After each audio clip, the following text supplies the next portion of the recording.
Let's call this park board meeting of Tuesday, June 17th, 2025 to order. First item on tonight's agenda is the approval of June 3rd meeting minutes. Members should receive those minutes in their email packets. Does anybody have any additions or corrections? Hearing none, I need a motion to approve those minutes. So moved. I'll second that. Been moved by Mr. Burt. Mr. Burt, second by Mr. Probst. All those in favor? Mr. Probst? Aye. Mr. Dietrich? Aye. Mr. Burton? Aye. I'm an aye also. Motion carries. I did that last time. Next item on tonight's agenda is the attorney report. First item is for artist agreements with Kimberly McNeil and Kirk Cease, Clay Cats, and Tim Adams. They're all the same agreement except for the one with Tim Adams, where he's got 2 pieces of art and he'll be versus $6,000 for both pieces. Presentation for you as well.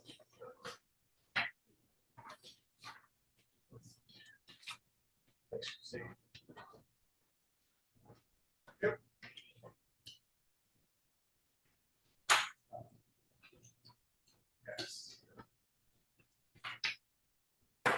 As Terry was talking about, we chose 5 pieces. As you guys know, and if you don't know, I'm a big presumptions. We own 1 piece on there. We own 2 pieces on there already.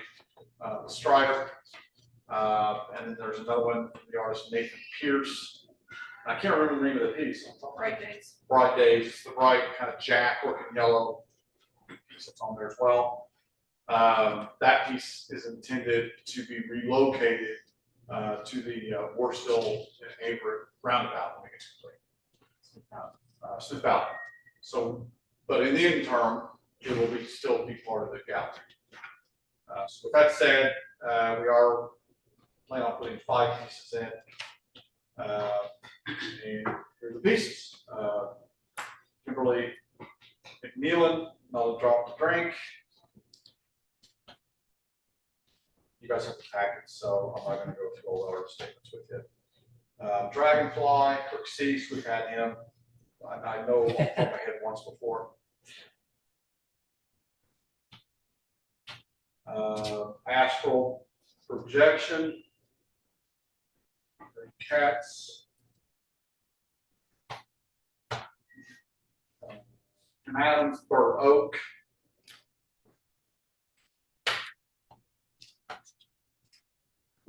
Tim Adams, Oxbow. We did choose 2 pieces from the same artist. We came to a place on that, something we don't normally do, but because the pieces are so drastically different, we were comfortable with it. So yeah, there's the collections of the pieces. So you can see them all together. We do take some considerable effort in making sure that the order that they put on the trail has some aesthetic rhythm to them based on size, color, scale, and whether they're to or fro to the path. We do take that into consideration for pedestrian and vehicles. So those are the selections. It's also important to know that we have reached out to all of these verbally, and they all have given us positives. But in the lieu of contractually, they can't obligate on something on contracts, we do have alternates. Again, Gray Cats, this will be an alternate, one of those falls through. And Loom by Jamie Winfurter. Wineford.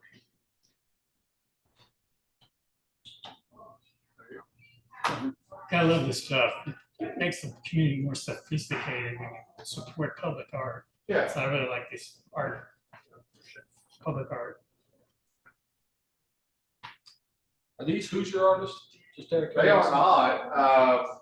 I'm sorry. So you're good question. We'll go through this real quick. Oh, the opener. So you're good. It'll tell you. It doesn't say on there, but she is. Not a Drop to Drink. It's from Indianapolis. Okay.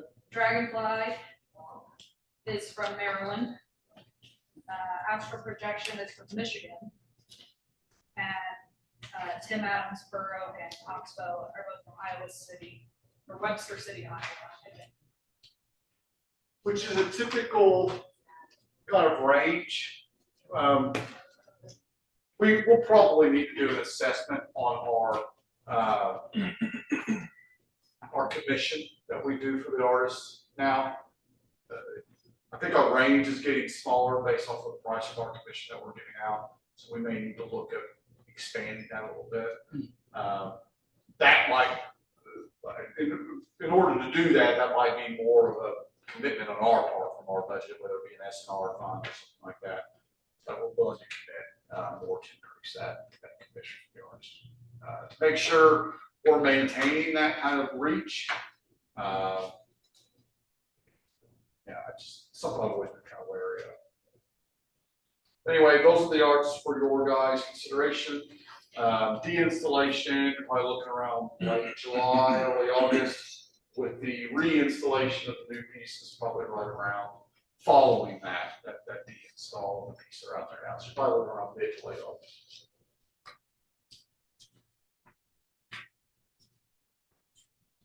So we're not paying the retail price listed, we're paying the price listed in the agreements, right? We are paying rental. We are renting the pieces for 2 years. Yeah. The stipends are in there. How much we're paying Each them. one's individually in the Correct. contract, right? Yeah. Okay. And then you've got your grant money listed here, and then the balance just comes out of SNR accounts. Right. Okay.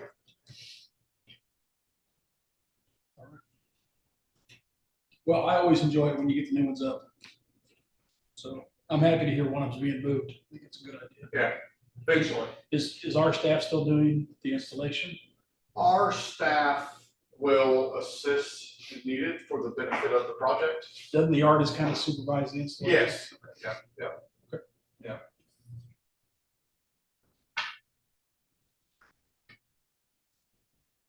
Do I have any questions? Any other questions? I like them all.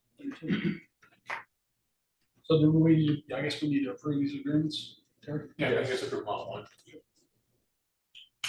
Other questions or comments? Hearing none, I need a motion to approve the artist agreements for the Art on the Trail projects. So moved. I'll second that. Moved by Mr. Dietrich, seconded by Mr. Prost. All those in favor, Mr. Prost? Aye. Mr. Dietrich? Aye. Mr. Burke? Aye. I'm an aye also. Motion carries. Next item is a contract for staffing agreement with Our Lady of Greenwood for after-school staffing, after-school program staffing. Probably deserve a little bit of an explanation. We currently run for after school, have for many, many years from the Parks Department. Primary focus was to accommodate primarily Greenwood School Corporation kids. In recent years, we've actually really developed our programming. Summer camp has become quite efficient, very well programmed, and a byproduct of that as well is that kind of programmatic organization is spilled over to our before and after school program.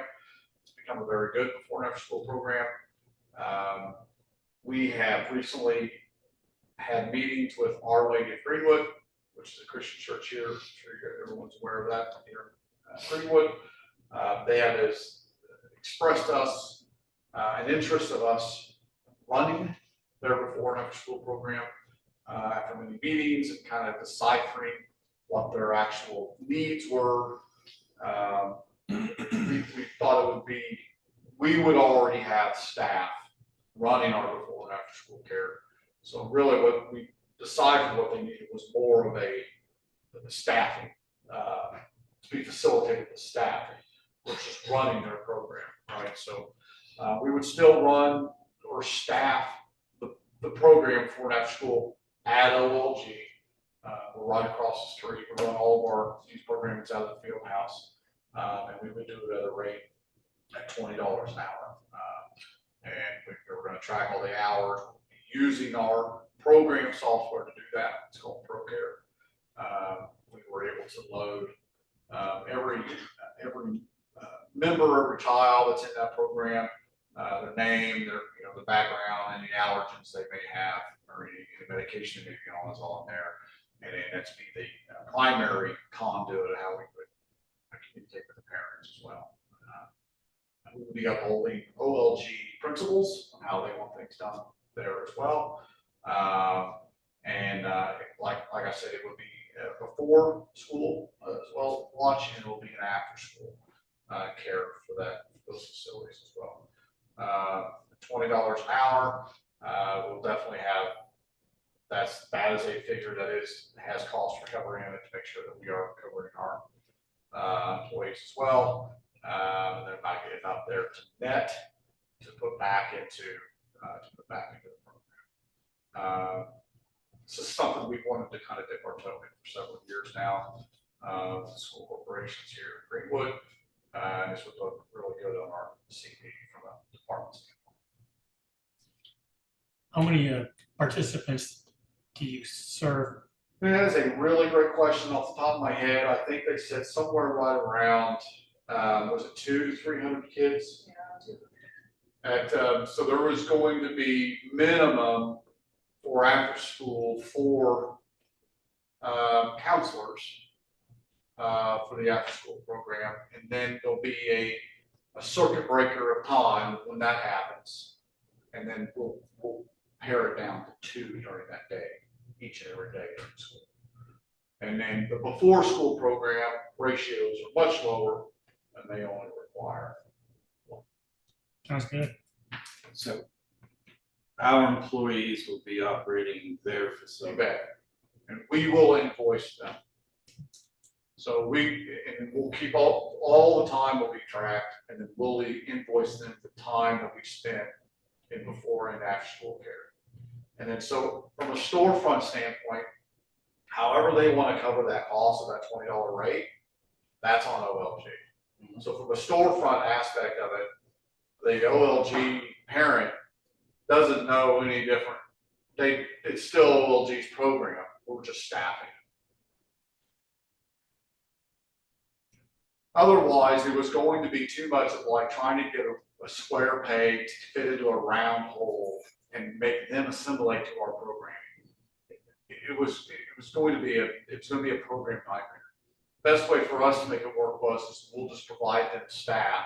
We'll invoice them for our staff. Because that's their deficiency. That's what they can't get staff to do their programs. We can. We have that. We have that. So our We before, tap and, that line. our before and afters at the field house, correct? Correct. And our summer camps. Summer camps also. So this will be at their facility, Mr. Brewer? Correct. Okay, we're just supplying staff. What about the programming? Is that something they have input in? They have the programming space and where it's at, and they have the time frame of when it needs to happen. It's already there. And anything that wants to be used for extracurricular activities during that program, that's already there in-house at OLG. And they will give us access to those as well, which is in the contract. I'm sure you've already covered supplies. Yep, all the Oh, supplies, that's good. everything used for their before and after school is for them to supply. Are they supplying? And snacks and food, by the way, as well. So we're just supplying the employees. Are they giving us any direction on which employees they'd like for us to hire? Like returning employees who worked for them before? No, I mean, so as long as it meets the city protocol, that we do all of our background checks. Any city employee that is hired by the city has to go through that. There is no prerequisite for them. Well, I know you said that you probably want to operate within their boundaries. So I didn't know if they had a program in the past and they were going to try to hook you up with somebody who was familiar with what they were. No, What they their don't goals have were. any really structured programming like they do for after school. It's basically like a lot of amount of time, that's supervised time to allow parents to get off work. I'm sure this will be a learning process. 100%. I know we wanted to get into it for a long Yeah, we have. time. So this will be a good way to get toes wet. It is. I feel that's a good place to do it. Well, they'll be operating at OLG. We will be operating out of OLG's gymnasium. It's the South Gymnasium, and I think there'll be some care or some snacks in the cafeteria as well. Questions, comments? And this will be implemented, this is a 1-year agreement, right? We don't want to go too long, we just want to figure out how it's gonna work. It is to start this next school year. I think it's a great idea. Mhm. It just seems like a great idea. Natural partnership. Them being so close, very helpful. Yeah. But I thought that took a little bit of explaining. It's not our program, we're just providing the staff. And this is just a draft, right, Terry? That should be the agreement. Oh, I don't know, it says draft. time. Okay. Well, it's got your signature on it, not mine, so. Yeah. Okay. Well, it should be, okay, except, yeah, the one I sent there, you must not have it that way. I don't think what's in your packet, well, I want to make sure, I have it, there's only probably one line in there that's not in there, it's not a certain age group, I got it, right, and that's in there. that's not your signature. Thank you. Any other questions or comments?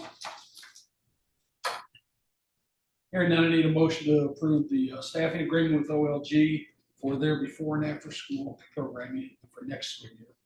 So moved. Second. Been moved by Mr. Burton, second by Mr. Dietrich. All those in favor, Mr. Burton? Aye. Mr. Dietrich? Aye. Mr. Probst? Aye. I am on also, motion carries.